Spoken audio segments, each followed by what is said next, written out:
किसके पास कितनी ताकत। आज हम बात करेंगे आसमान के उन शिकारियों की जो युद्ध का रुख बदलने की ताकत रखते हैं। ईरान और इसराइल के बीच अगर हवाई युद्ध होता है तो संख्या और तकनीक का एक बड़ा मुकाबला देखने को मिलेगा।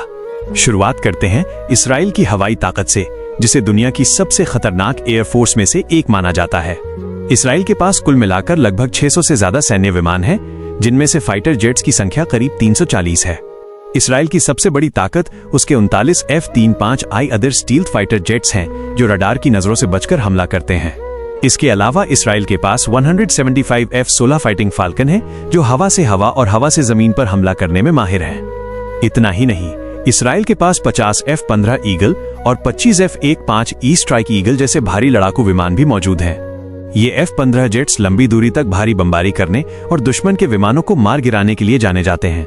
इसराइल की वायुसेना को अमेरिका का पूरा समर्थन प्राप्त है, जिससे उन्हें हमेशा लेटेस्ट सॉफ्टवेयर अपडेट मिलते रहते हैं। अब नजर डालते हैं ईरान की वायुसेना पर, जिसकी कहानी इसराइल से काफी अलग और चुनौतीपूर्ण है। ईरान के पास कुल मिलाकर लगभग 550 सैन्य विमान हैं, जिनमें फाइटर जेट्स की संख्या करीब 180 से 200 के बीच है। ईरान की वायुसेना का बड़ा हिस्सा पुराने अमेरिकी विमानों पर टिका है, जो उन्होंने 1979 की क्रांति से पहले खरीदे थे। ईरान के पास आज भी लगभग 40 F-14 टॉमकेट विमान हैं, जिन्हें उन्होंने खुद रिपेयर करके और मॉडिफाई करके चालू रखा है।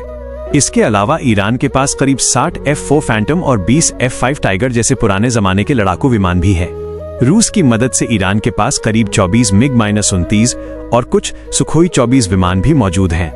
ईरान की हवाई ताकत का सबसे नया सदस्य रूस से मिलने वाला Su-35 है, जो एक बहुत ही घातक और आधुनिक विमान माना जाता है। संख्या के मामले में ईरान पीछे नहीं है, लेकिन तकनीक के मामले में उसके विमान इसराइल के मुकाबले काफी पुराने हैं। इस कमी को पूरा करने के लिए ईरान ने दुनिया का सबसे घातक ड्रोन प्रोग्राम विकसित किया है। ईरान के पास हजारों शाहिद और अबाबील जैसे ड्रोन हैं, जो फाइटर जेट्स की कमी को काफी हद तक पूरा कर देते हैं। युद्ध की स्थिति में इसराइल के जेट्स ईरान के अंदर घुसकर हमला करने की कोशिश करेंगे, क्योंकि उनकी तकनीक श्रेष्ठ है। वहीं ईरान अपनी पुरानी वायुसेना का इस्तेमाल अपने एयर डिफेंस सिस्टम के साथ मिलकर अपनी सीमाओं की रक्षा के लिए करेगा। इसराइल के पास हवा में ईंधन भरने वाले विमानों का बड़ा बेड़ा है, जिससे उनके जेट्स हजारों किलोमीटर दूर तक हमला कर सकते हैं। ईरान के पास ऐसे टैंकर विमानों की कमी है, इसलिए उसके जेट्स लंबी दूरी के हमलों के लिए कम प्रभावी साबित हो सकते हैं।